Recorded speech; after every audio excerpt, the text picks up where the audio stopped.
Sechta Sanhedrin, Daf Yud Ches Amud Aleph. We're starting from Yud Ches Amud Beis, 3 lines on the bottom.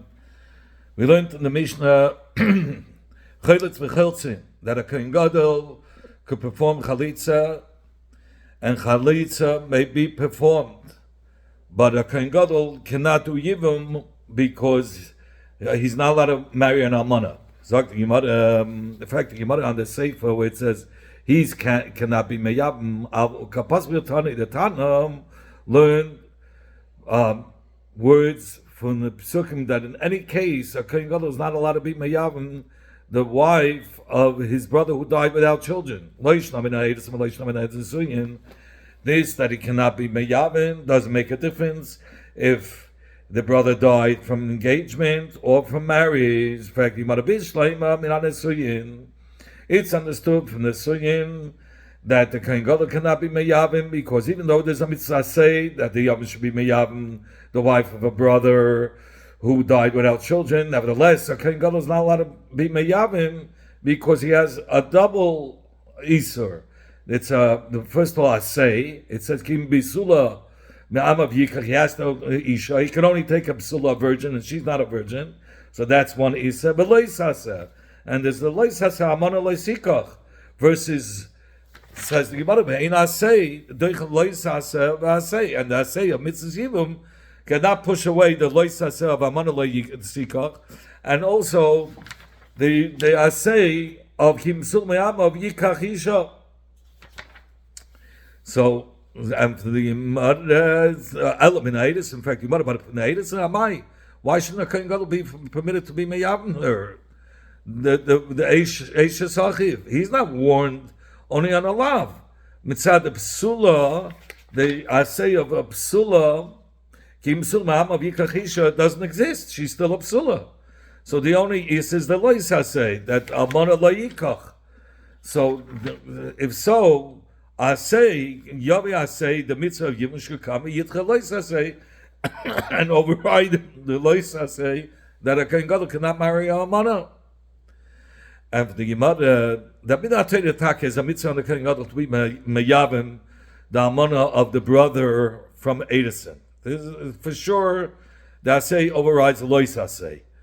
But the Chacham Wagayza Gzeira Bir Shena to be Yishnia, because once he does the Bir Shena, he has done the mitzvah of Yibum. Now the second biyah, there's no more mitzvah of Yibum. So now you have the loisasa of Amana Layikach. And and the reason why we even pass the first biyah because he might come to do a second biyah. If we're going to be mater, to be mekayim the mitzvah of Yibum by the first biyah, we have to be concerned. Maybe we'll have a second biyah. And if the Chachamim said that even in such a case, a Kohen Gadol should do chalitza and he's not allowed to do Yibum.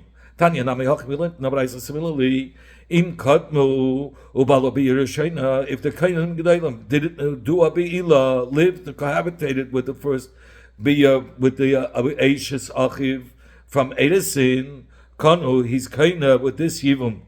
That means leaving the Chatchilas Mutter. But Vaslakaimam Biyashneim, Bibiyah Shnia, he cannot stay with her for the second Biyah. Zagni Meisley Meis. If one of the Kohen Gadol died, he cannot go after the bed. And Reb Meir said, nevertheless, he could, but from a distance. This that we learned from the Mikdash, he shouldn't go out. So how do we learn the Piddush? That he could follow the bed. He shouldn't go with those that are carrying the bed. But he can go from a distance and be melav the mace. How is that done? So the Mishnah said, "Hey Nichslin, if they are hidden, then he can reveal himself." Meaning they already turned to the next alley, and he's in the original alley that they went through. That he can do and follow them. Hey Niglin, if they are revealed, he has to be hidden. He cannot. He has to wait till they go to the third alley, so he can enter the second alley and follow. We learned in the Mishnah, the Mishnah, the Kohen Gadol goes with the Malami HaMeis, like we said before, at Pesach, till the gate of the sea, and gate of the city, and that's where he stops. And we explained in the Rashi there because there's no houses or trees, no houses blocking the mitas hameis. Those are words of Rabbi Meir. Rabbi Yehuda Eimen Yetz Min Hamikdash. Rabbi Yehuda says he's not allowed to go out at all to be malav in the mace, because it says Min Hamikdash Leyetz, he shouldn't go out of the base Hamikdash. So the Gemara fragte for Rabbi Meir. So how could the Rabbi Meir argue with the pasuk? Shapa Kamar Rabbi Yehuda. From the Mashois pasuk is mashman, you're not allowed to go be malav in the mace at all. Rabbi Meir will answer you. If that's what you're learning it out from the pashta shot of the words of Mikdash Leyetze, Lebeise Namelei. A Kohen Gadol shouldn't be permitted to leave the base of Mikdash to go home. And he knows that pashta he's allowed. We have to say, this is the pshat. When Mikdash Leyetze, what does it mean? Mikdash Leyetze, Mikdushase Leyetze. He shouldn't leave his kedusha. That meaning he should stay holy and not be muchshel in tumas meis. And when he's malava from a distance, and he's watching himself from seeing the noisa mita from those that are carrying the mita, that's a simon that keeps on reminding him, and he won't come to touch the bed and be matam himself. But Rabbi Yehuda, so what's the reason that he argues on Rabbi Meir? Why does he say he shouldn't go at all? Because of the tzar, the Kegah, maybe it'll happen and he'll forget and he'll touch the mace. So ultimately, they're not arguing about the pshat of Umin HaMikdash Leyetze. Everybody agrees that the pshat is Mikdushas Leyetze. He shouldn't leave from being holy. He shouldn't be Mushba Tumas HaMeis. But how far do we go to not become Nichshel? So according to Rabbi, as long as you're far away from a distance, that's enough, and you're allowed to be malava from a distance. Rabbi Yehuda takes it a step further. He says you shouldn't go at all because you might become mushal anyway. And the Gemara brings down the Hemshech of the Mishnah, Kushahu, when the Kohen Gadol is Menachem, when he comforts others. So we said that we put the Kohen Gadol in the middle, and who puts him? The Sgan Kohen Gadol stands on the right, and the Am stands on the left, and he's in the middle. When the Kohen Gadol over b'shura, when the Kohen Gadol goes to the Shura Lenach and the Sanhedrin to comfort others when they're coming back from the Kvuras HaMeis of somebody who's not a Kohen of the Kohen Gadol, and everybody's going one after another to be Menachem the Avelim, passing by the Avel, the Kohen Gadol is between them. He doesn't get mixed with the Shara Am, rather the Sgan of the Kohen Gadol, Umashuach Sha'ava. Mashuach Sha'ava means a Kohen that was anointed as a Sgan, but he was anointed, and he was, when the Kohen Gadol became either Tameh, or for some reason he couldn't do the Aveda, he took his place, and then the Kohen Gadol came back, so he's called a Mashuach Sha'ava. Why is he called a Mashuach Sha'ava? He's not called a Sgan Kohen, because once he already did Aveda as a Kohen Gadol, he is on a higher status than a Stam Sgan Kohen, and he cannot do what a Sgan Kohen Gadol could do. So this Sgan Kohen Gadol and the Mashuach Sha'ava means the Kohen that already had served as a Kohen Gadol temporarily. They stand on the right side of the Kohen Gadol. The Reish Beis Av, and the Reish Beis Av, there were 24 mishmar. That's how the Kohenim were divided. So every week there was a mishmar, and they divided into 7 bati avis. So the rush of the Beis Avis of that day would stand, Va'avelim and Avelim, the Chol Ha'am, and the rest of the that were being Menachem the Avelim would be Mismaila on the left of the Kohen Gadol. So the Gemara now talks about when the Kohen Gadol is the Aval. Okay, Shehu, when the Kohen Gadol himself is the Aval, B'Shura. He stands between the Avelim in front and by the Shura of those that are going to be comforting him, and he becomes comfort for another. The Sgan of the Kohen Gadol Mimina was on the right side of him. Reish Beis Av, and the head of the Beis Av of that day, of the Mishma, of the Kahanim, that's of the Beis HaMikdash that day, the Cholam, and all the people that were coming to comfort him, Ismail stood on the left of him. But here it doesn't say about the Mashuach Sha'ava. Mashuach Sha'ava, lo yasig abei. But when he was the Abel, the Kohen Gadol was the Abel, the Mashuach Sha'ava did not come and stand by the Kohen Gadol my time. What's the reason? Chol Shadaita, because he becomes weak because he's afraid that this guy Savar Kachadebe, that the Meshur Sha'avar is happy that in his Avelis because he took away the position back from him because the Meshur Sha'avar served, and now the Kohen Gadol took back his place. So he thinks that that since he took back his place, he's sort of offended the Meshur Sha'avar, and now he's happy that he's Havel. From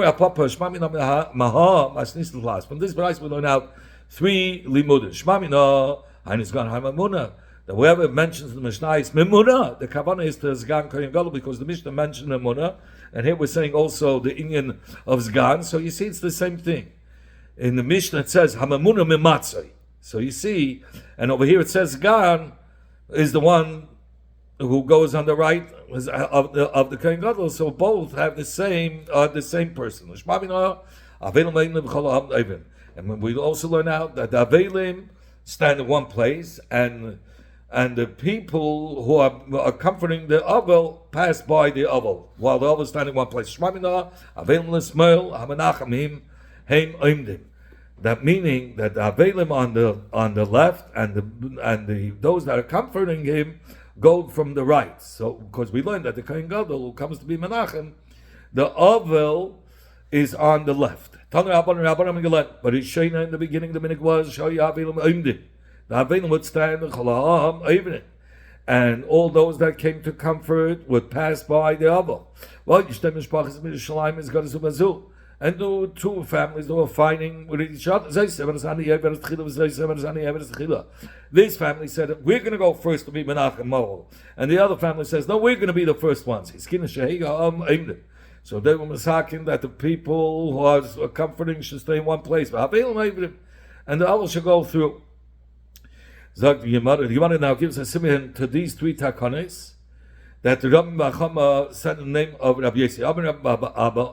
Rabbi Barabba said, Rabbi Yossi returned the takana the way it was originally, in the city of Sipere. That the Avelim should be standing in one place, and all the people should pass by to be Menachem Avel, the Avel, while the Avel is standing in one place. Rabbi Bacham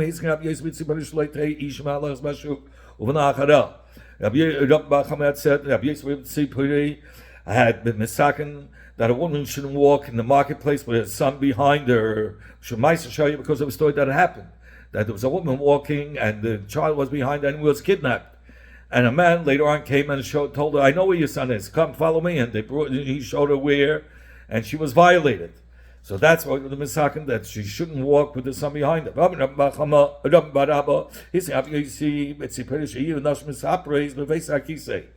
That women should speak while they're in the Beis HaKisei Mishum Isa Yichud, because maybe a man will have to go to the bathroom. He won't know there are women, and he'll go there and he'll be misyachet with them. Omar Rab Menashe Bas Uz. Rab Menashe Bas Uz had said that Sheilis as Rabbi Yoshe Rabbi, they asked Rabbi Yoshe Rabbi. The reason why it says Rabbi Yoshe Rabbi because to be mavdil between the Abaydo who had the same name. The Beis Alman the Hutzel and the Beis HaKodesh of the city of Hutzel. And he said, Ein Shura, that the Bechusa a Shura is not going to be less than 10 people. Even by a Dovish Bikdusha, Avelim are considered as part of the minyan. But when it comes to making a shura for a aval, the shura has to be separate from the aval. The shura has to be those that are being menachem. So the shura has to consist of 10 without the aval. Whether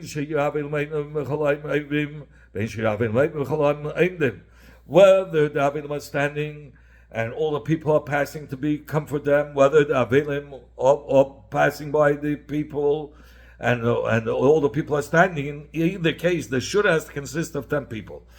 The Gemara brings now another ket of the Mishnah, another part of the Mishnah. When the Kohen Gadol is misnachim, when he becomes comforted from others, when one of his kraver passed away, everybody says, "Anu kaparascha will be your kapara that never no tragedy should happen." And of course, he answers that no tragedy should ever happen. The Gemara asked when the Kohen Gadol comes to be Menachem, what does he say when he's Menachem others? When others are the Avelim? Tashma, come in here and I'll answer you. Who says the Kohen Gadol that you should be comforted? In which case is it talking about? If you're going to say it's talking about when others are coming to comfort him, and they say, we're going to be your kapara, we will be your, no tragedy should happen, we should be your kapara. And unless he answers, Yisnachamu, Tisnachamu, is that kasha? Amalahu, Iu Tisnachamu, he answers them, you should be comforted. This is like, he is putting a simon around them. They walk out awful, they're afraid. Don't now, who knows? Something might happen. One of their kraim will pass away. That's why he's saying this nachamu. When the Kohen Gadol comes to me, menachem others who are aveilim, amlahu, he says this nachamu. He says you should be comforted. So we learn out from Baraisa how a Kohen Gadol comforts others when others are aveilim. Melech loydon, he set up king. Cannot be one of the dayan to judge, and we don't judge him. He cannot testify against others. Others cannot testify him. This hayra that he cannot judge, and nobody can judge him is Ella Negate Malchi Yisrael. Malchi Beis David, done Naisai. Malchi Beis David, they are the and we can judge them. Where do we see that? Because by Beis David it says about Beis David, Kayam Hashem, Tino Abeker. Mishpat. So you see, Malach Beis David are permitted, and a mitzuvim are commanded to judge the Am. So he says, and if you're going to say we're not done, Malchus Beis David, Inu Hechidaini, how could they judge us? On that pasuk, correct correct yourselves and then correct others. Reish Lakish learns, Kashet Atzmecha, first correct yourselves, only afterwards you could correct others. And if they're judging others, the only way they can judge others is only how others can judge them. My time of life. What is the reason that Malach Yisrael, the din of Malach is different than Malchus Beis David, that they cannot be Dayanim and nor can we judge them. Says the Gemara, these halachas comes because of a story that happened. The Avd the Yanei Malka Katan Avsha. There was a story with the Avd of Yanei Amelech, who was from the Malchus Beis Chashmonaim, who killed a person. Well, we learned already before that Yanei Amelech was Yochanan Kohen Gadol. Amalahu Shimon Shach was a brother-in-law to Yanei. He said to the Chacham, set your eyes on this Avd and we should judge it. Show the Chacham sent to Yanai notification. Your servant killed somebody, and we want to judge him. He sent his Aved to Bezdin to be judged. The Chacham sent to Yanai. You also come to Bezdin because it says it says Mefesh in the pasuk, and its owners have been warned by witnesses. I'm going to tell you, the Torah says that the owner of the ox that is accused of killing someone should come and stand in Bezdin during the trial for his ox. Asvi Yosef Yaneh came to the Bezdin. Shimon Shetta said, Yaneh, stand on your feet. King Yaneh, stand on your feet, and the Eidim will testify against you. You're not really standing before us as us, the judges. Rather, you're standing before the Eivishter who spoke, and because of his words, the world came into being. That's who you're standing before. Like it says, like it says in the pasuk, and the two parties who are in dispute should stand before Hashem. We answered, Shimon Shatach loy kishatena. I will not go according to you what you're saying. Only rather, I'm going to go according to what your chaverim say. Sagt die Gemara, nifneli minay. Shimon Shatach turned to the right, to the judge on his right. So they turned their faces toward the ground. Nifnel Ismail turned his face to the left. The Kavsh B'nei Bakaka. and they also turned their faces down to the karka, to the ground. Said, you are men of thought. May the Eibishter of thoughts come and give you punish you from what you're doing because you're afraid. Immediately, Malach Gabriel came and knocked them to the ground, then they all died. At that time, the Chacham declared, Melech loydam noisei. King cannot be a judge, cannot be one of the Hayanah, it could be judged. He can't he cannot testify, nor could we testify against him. So we learned he cannot perform chalitza. Chalitza may not be performed, and he cannot do yibum. So this is about a kohen, a melech. A melech cannot do any of this. And Rabbi Yehuda says if he does want to do chalitza and yibum, and be miyam the brother's wife because he had no children, he should be remembered for the good. You said that the melech could be meichel and do chalitza. Chalitza is a disgraceful act because she spits in front of the king. A nasi of best not gadol whose meichel is covered by a specific thing, and you're not mechuyev to be mechaber in that thing that he was meichel on. Nevertheless, melech shemal hakveidei kvei meichel. A melech that was meichel on his covered is not meichel. Same tosim alach a melech. It says that you must appoint a king over you. So the double lashon same tosim serves to teach it. Hey, it must say alecha, that the order of the king should be on you, meaning at all times. So how could Rabbi Yehuda allow Lamelech Limchal Kvede to be Mechan's Kvede and to do Chalitza or to be B'yam the Eiszachiv? It's a Ganai for him to do so. And the Gemara says shiny. When a Melech has Mechal Kvede in order to be Mekayim the Mitzvah of the Torah, like even Chalitza, then the din is different and Kvede Machal. So the Gemara, 8 nice name in the Mishnah, we learned that one cannot marry a king's widow. As but Melech could marry another king's widow, like we find by David. He married the Almana of Shaul, like it says, based on it says, I will give you the house of your master and the women of your master, the wives of your master in your bosom. So you see, he married the wives. Tanya, we learned the pasuk that's Maftich David, the wives of the house of Shaul. It doesn't mean he married actually the wives.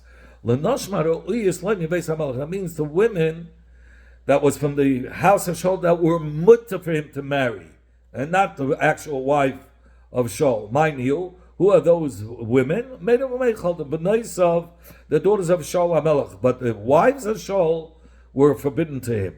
Shaul Talmid have Yesi. And how was David allowed to marry Meichal and Meirav of the sister? It's Achis Ishte is a erva, and Minatera, it's a Kozman, both sisters are alive. It's forbidden. It says Achis lo Yikach. Let me see. V'ishel Achis lo Sikach Litzer Alav Chaya. Amalahem. So Rabbi Yossi answer Meichal Chamisa Meirav Nisa Meichal. He married Meichal after Meirav had passed away. So that's how it was possible. Shul ben Kocha says a different pshat. Kiddush itois hayilayla Meir. The kiddushin that he was, the David was mekadesh, wasn't to Meir, wasn't famous at all. That's why he was allowed to marry Meichal. Shanam atnois ishti es Meichal. He said, "Give me my wife Meichal." And he said, "Give me my wife Meichal." Asher asked to leave a Meir plishtin, that I got engaged to her for the 100 always plishtin, and that's why David was muta Meichal the sister, because Meirav's kiddushin wasn't chal. fact, you want my Talmud. So what is Taka? The limud, I mean, Papa Michal Ishta v'lei Meirav Ishti, by saying my wife Michal, that would imply Michal is my wife, while Meirav is not my wife.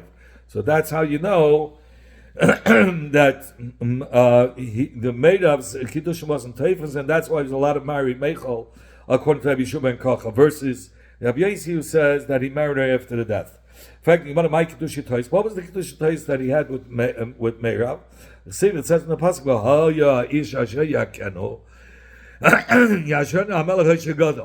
it's written, it shall be that the king Shaul will enrich the person who kills Goliath with great wealth and give him his daughter. That's what he said. Azal Katle, David and went and killed Goliath. So Shaul said to David, you have a debt to collect from me. So, meaning, because he promised great wealth for killing Goliath. Now, if one wants to be Mekadesh a woman based on a milva, it's not a Kiddushin. So Shaul said to David, listen, you're not married to my daughter Meir. Azal, Yahavel Adriel. And Shaul Taka gave her to Adriel, gave his Meirav to Adriel as her husband. The Sibah Yehei Be'ez Tevis. It's made about Shaul David, like it says, and so it came past at the time when Meirav's daughter of Shaul should have been given to David, and it was given to Adriel. Zag that David's marriage to Shaul's younger daughter Michal, the Gemara is now going to discuss about it. Amalei, Iba is that Lach Melach, if you want me to give you Michal in marriage, Zil Isli, Meya Arles Plishtim. Bring me 100 foreskins of Plishtim. Azal Islay, and David Taka brought him, but he brought him 200.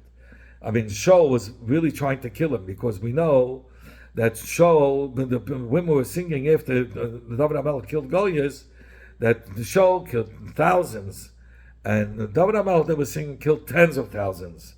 So that really made him jealous. And then he tried to get him to get killed, so he put him out in the front, and he says, if you bring me $100, then you can marry my daughter. And he went ahead and he brought $200. Amalei, later on he saw that he's not, and then he tried to kill him later, and Michal with Yonasan, his brother-in-law, saved him. Amalei, Shaul said to him, Milvo Pruti Islak Abai, you have given me a loan. David canceled Shaul's commitment to give him this great wealth, and Pruta, the 100 foreskins were worth the Pruta, was really 200 foreskins to effect the marriage. Shaul saw a Milva Pruta, Daita Milva. Shaul felt, no, if you when you have a Pruta Milva, your mind goes on the loan, because the loan is that she owes him, and he's giving to her a Pruta. He says the marriage is invalid because his mind was really only on the loan, because that was the mecheshva thing to give her. That's what he thought. David was for sure thinking. But David Sava, Milvo Pruta, Daite Pruta. But David knew he wanted to really become engaged, and his mind was taka on the Pruta. According to David, he was taka married to Michal. And if you want, the Kuli Alma, Milvo Pruta, Daite Pruta. Everybody else, Shaul and David, holds that his mind is on the Pruta. The argument between Shaul and David was, Shaul said the foreskins was not even a Pruta. It wasn't worth, and David said, no, it's worth a Pruta. It's worth for food, for cats, dogs and cats. So they were for sure worth a Pruta. So the Braisa that we brought before, we gave two answers how David was able to marry the two sisters. Rabbi Yossi said David married Michal after the death of Meirav, and Rabbi Shua ben Kocha said that the Kiddushim with Meirav wasn't Chal, and they brought you a knife from the Pasuk because all that David HaMelech said is, give my wife Michal. Obviously, he knew that the Meirav was not his wife. He didn't marry her. So Rabbi Yossi that said the Kiddushim David Meirav wasn't yet Taifez, and he married Michal after death. This pasuk, how does he explain the passage where it says, "Just give me my wife Michal," which which implies that only Michal was his wife and not Meirav. Rabbi Yossi goes according to his reasoning in Tanya that we learned in the Braisa. Rabbi Yossi Yadenish Mekreis Meirav. Rabbi Yossi would dash in the pasuk of the psukim in an interchangeable way, like we'll see. It says,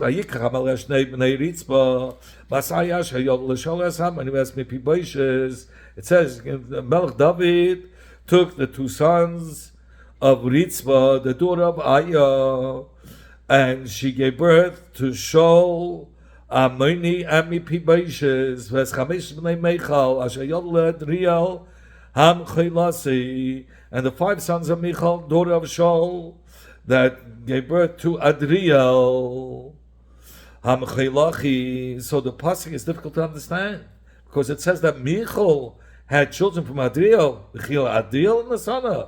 Did Shaul give Michal to Adriel? He gave Meirav to Adriel, not Michal. And Michal was given to Palti ben Laish, the son. And Michal was given to Palti ben Laish. The Chsiv Shaul Nasan as Michal Pitay. Eishes David lived Palti ben Laish. It says Befesh in the pasuk Shaul gave his daughter Michal, who is the wife of David, to Palti, the son of Laish. Alamakish Kiddushay made of Adriel Kiddushay Michal Palti. Rather, we compare the marriage of Meirav and Adriel to the marriage of Michal and Palti, meaning Kiddushay Michal to Palti Ba'aveda, just like the marriage of Michal to Palti was Aveda, because she was already married to David. So the marriage of Meirav to Adriel was Aveda because she was already married to David. So this proves Rabbi Yossi's point that David's marriage to Meirav was a kosher marriage. So the Gemara now turns to Rabbi Yeshua ben Kocha, who holds that David's marriage to Meirav was possible. And Yeshua ben Kocha Nami, Yeshua ben Kocha also learns out, he says, it's written, the 5 sons of Michal, the daughter of Shaul, that she had from Adriel. And Rabbi Yossi, we have a problem. David's marriage to Meirav, so Rabbi Yeshua will answer you, could it possibly be that Michal gave birth to the children from Adriel? Meirav Yolda. We know that Meirav was the one that gave birth to the children from Adriel. Meirav Yolda or Michal Gidla, and for the Gemara, rather, what does it mean? Meirav Taka gave birth to them. Michal raised them. Lefikach Nikro al Shma, and therefore they were identified, meaning in the pasuk, as Michal's children. Lamed Lamedcha Shakol Amagadol Yasein B'Seich Beisei, to teach us that whoever raises an orphan in his home, is regarded in the Torah as if he had fathered him. Now, the Gemara brings Chanina Krau Yechanu Ishtei Alazo Geula Ushmol V'Limudim Siman. The Gemara gives other proofs to this point that someone who raises a child of another person is as if he gave birth to that child. Rabbi Chanina says from here. It says, "Vatikrana loy hashchina sham shame lema yulad bein Naomi." It says regarding Ruth's son, it says that the neighborhood women gave him a name saying a son born to Naomi, but really he was born from Ruth. In fact, Naomi Yolda, did Naomi give birth to him? Ale Rus Yolda, Rus gave birth to him. Ale Rus Yolda with Naomi Gidla.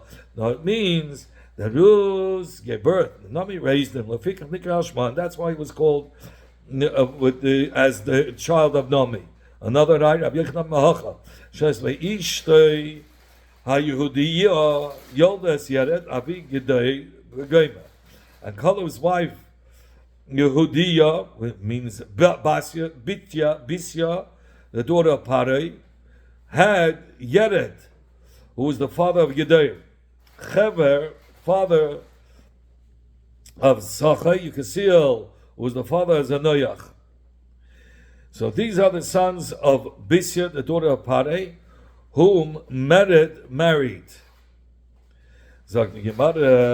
Before being a Raya, it says Mered Zeh Kolev. Mered was Kolev. Lama Nikish my Mered. Why was color called Mered? Shemarad Ba'atzas Meraglim, because he rebelled against the advice or the plot of the spies. So now Rabbi Yochanan explains the proof. The names of the sons listed in the pasuk Yered, Cheva, and Yekusiel are all different names for Moshe. So according to this pasuk, the mother of Moshe was Bisya. In fact, how could it be? Bisya Yolda? Did Bisya give birth to Moshe? Allah Yechevet Yolda. Yechevet gave birth to Moshe. Allah Yechevet, and for the Gemara, Allah Yechevet, the Gemara answers, Allah Yechevet Yolda. Bisya Gitla rather means that Yechevet gave birth to Moshe, and Bisya raised him. That's why it was called on Bisya's name as Bisya's child. Rabbi Elazar says the proof is from here. It says, with a powerful arm, you took out, you redeemed your people. And the Bnei Yosef, the progeny of Yosef, Bnei Yaakov, the children of Yaakov, Yosef Selah, and Yosef Selah. In fact, your mother is saying, and Yosef Yolad. Did Yosef father the 12 Shvatim whom Yaakov gave birth to? Who Yaakov Yolad. Yaakov fathered them. Yaakov Yolad. Yosef Bilbel. Kill. Rather means that although Yaakov gave birth to them, had them, he fathered them, but Yosef sustained them in Mitzrayim and saved them from the hunger. That's why it was called on Yosef's name. Rabbi Shmuel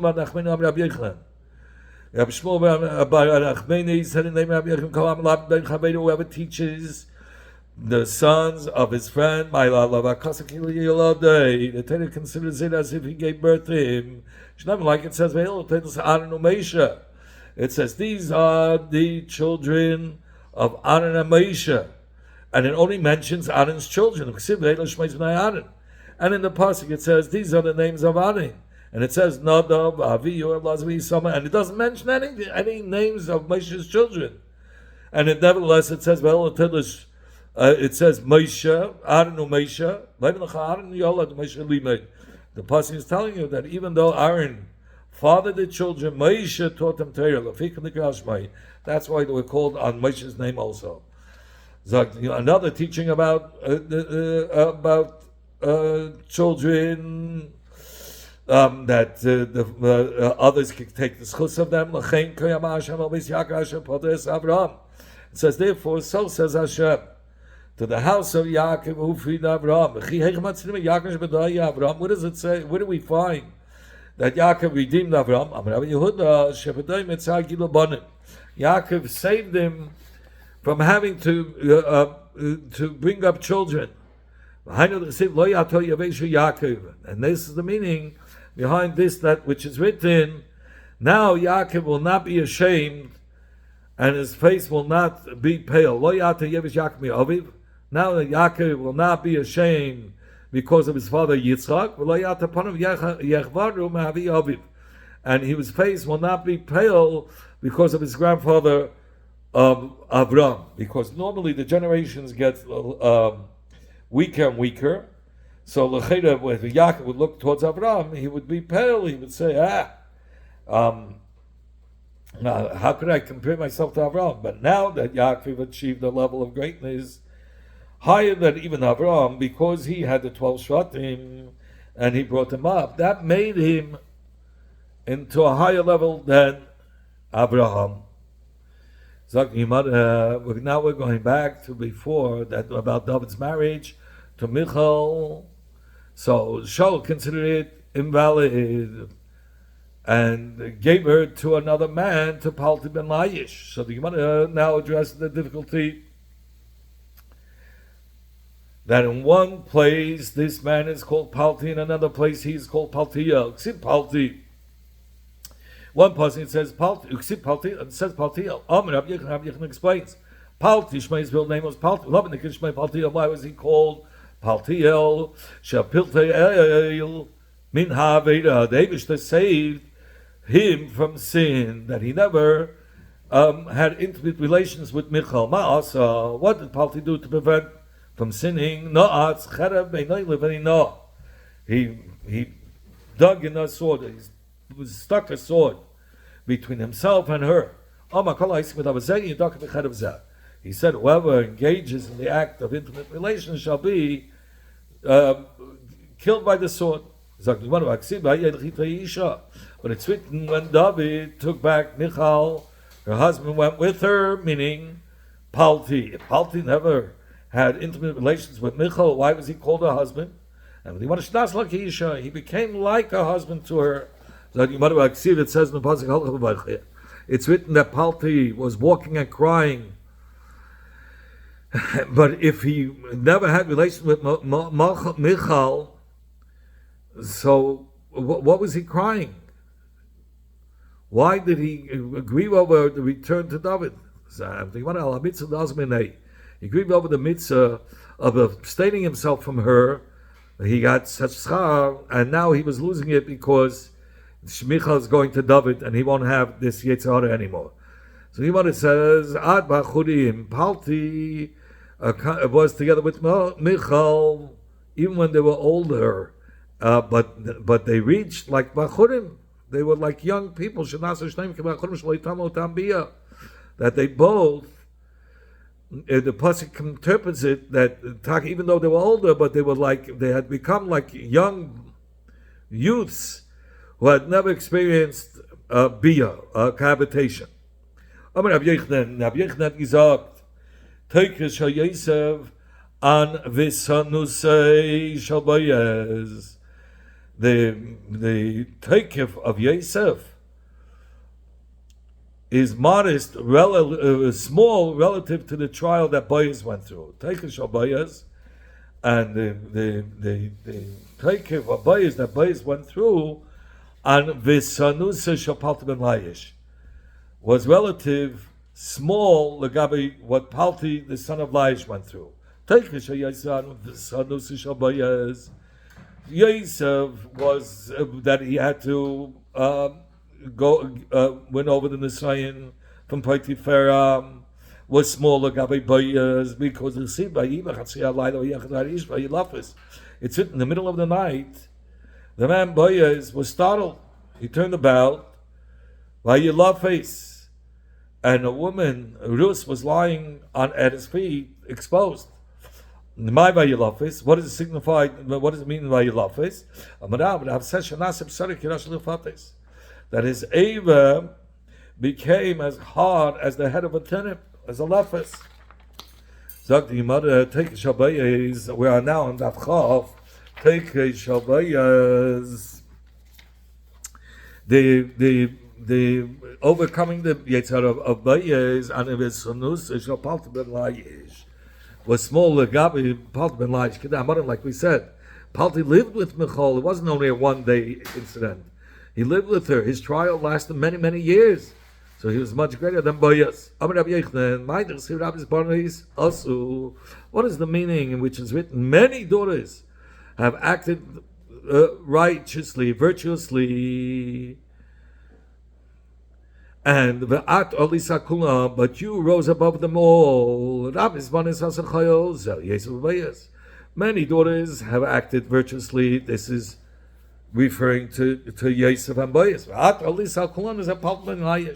But you rose above all of them. This refers to the son of Laish. Yosef and Boaz acted virtuously, but Palti was even greater than theirs. Okay, what is the meaning? Which is written, grace, hachein, is false. Shek hachein, grace is false. Beauty is also vain. Only a Yiras Hashem, a God-fearing woman, that is the one that should be praised. Shek hachein zayesem. Grace is false. Shek hachein. This is the reference to Yosef. And the beauty is vain. This is a sentence to Boaz. Here's Hashem Yitzhalo. Zer Palti ben Laish. It is a God-fearing woman that should be praised. This is the reference to Palti, the son of Laish. Although Yosef and Boaz acted with grace and beauty, but their acts were false and vain relatively to Palti B'Mayish, which is Yiras Hashem of the act of Palti. To explain a little bit more, it says these are the when it says that the the grace and the beauty and fear of God. So he says like this: Boyez and Palti. Let me start from this way. Yosef was tempted to a woman whose only attraction was grace, because the people of Mitzrayim were not beautiful. So Potiphar couldn't have been that beautiful. And he overcame the temptation, recognizing that the chen was sheker.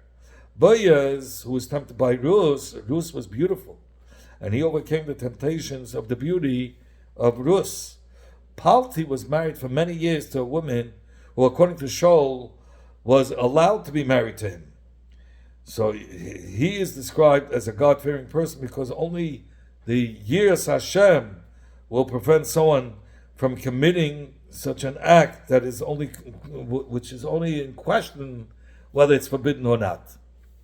Sagt die Gemara, Rabbi Yochanan, Mai dersiv. I'm sorry, I'm Rabbi Shmuel bar Nachman, I'm Rabbi Yonasan. Mai dersiv shakachim yavel hayefi. What is this that is written in shakachim yavel shakachim zeh Yosef? Grace is false. This is a reference to Yosef. Hayev is Boaz. And the beauty is in vain. This is a reference to Boaz. Yes, Hashem Hitzal Zapalti Ben Layish. We just said that.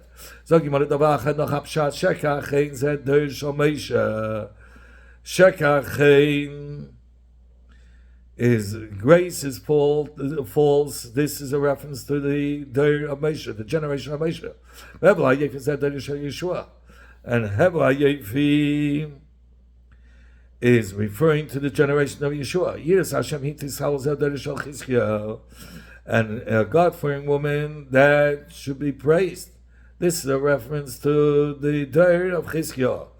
Although the extent of Torah knowledge was great in the generation of Moshe and Yeshua, but in the Chizkiah superseded that there was no Amar, everybody was learned. It says you didn't find Amar, it's Eretz Yisrael Kula, throughout the whole Eretz Yisrael.